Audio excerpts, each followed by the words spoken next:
நெல்லை மாவட்டம் பொத்தக்காலன்விளை திருக்கல்யாண மாதா திருத்தலத்தில் கிறிஸ்துமஸ் சிறப்பு திருப்பலி தொடங்கியுள்ளது. இதுகுறித்த கூடுதல் விவரங்களை நேரலையில் வழங்குகிறார் நமது செய்தியாளர் விஜய் பிராங்க்லின். கிறிஸ்துமஸ் பண்டிகையை மக்கள் எப்படி கொண்டாடிட்டு இருக்காங்க, விவரங்களை சொல்லுங்க. நிச்சயமாக யுவராணி, உலகம் முழுவதுமே இயேசு கிறிஸ்துவின் பிறந்த நாள் விழா கிறிஸ்துமஸ் தினமாக கோலாகலமாக கொண்டாடப்பட்டு வருகிறது.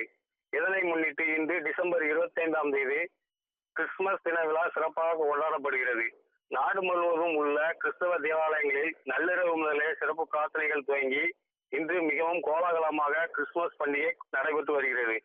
அதன் ஒரு பகுதியாக தமிழகத்தில் உள்ள அனைத்து தேவாலயங்களிலும் நள்ளிரவு முதல் சிறப்பு பிரார்த்தனைகள் வாயிலாக பண்டிகை கொண்டாடப்படுகிறது. இது நெல்லை மாவட்டம் திசையன்மலை அருகே உள்ள பொத்தக்காலன்விளையில் உலக பிரசித்தி பெற்ற திருக்கல்யாண மாதா தேவாலயத்தில் கிறிஸ்துமஸ் பண்டிகை கொண்டாடப்பட்டு வருகிறது.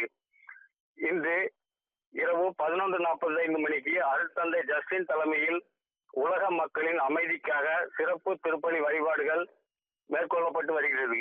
இந்த திருப்பலியின் போது கிறிஸ்து பிறப்பை அறிவித்த நட்சத்திரத்தை பவனியாக கோவிலுக்குள் எடுத்து வந்தனர்.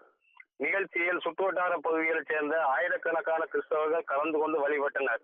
இயேசு கிறிஸ்து பிறந்த வரலாறு குறித்து மறையுரை வழங்கப்பட்டது. தேவாலயத்தில் இயேசு கிறிஸ்து பிறந்ததை காட்சிப்படுத்தும் வகையில் குடில்கள் அமைக்கப்பட்டு சூசையப்புறம் கன்னி மரியாளும் குழந்தை இயேசுவை கையில் ஏந்தி மக்களுக்கு கிறிஸ்து பிறப்பு ஆசி வந்து அருட்தந்தை ஜஸ்டின் வழங்கினார். ஆலயத்தில் கிறிஸ்தவர்கள் ஒருவருக்கொருவர் கிறிஸ்துமஸ் வாழ்த்துக்களை தெரிவித்துக் கொண்டனர்.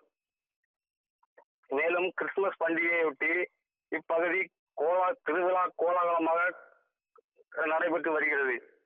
கிறிஸ்துமஸ் தினத்தை முன்னிட்டு ஆலயம் முழுவதும் வண்ண விளக்குகள் அலங்கரிக்கப்பட்டு ஸ்டார் விளக்குகள் அமைத்து வெகு விமர்சையாக கொண்டாடப்பட்டு வருகிறது. யுவராணி,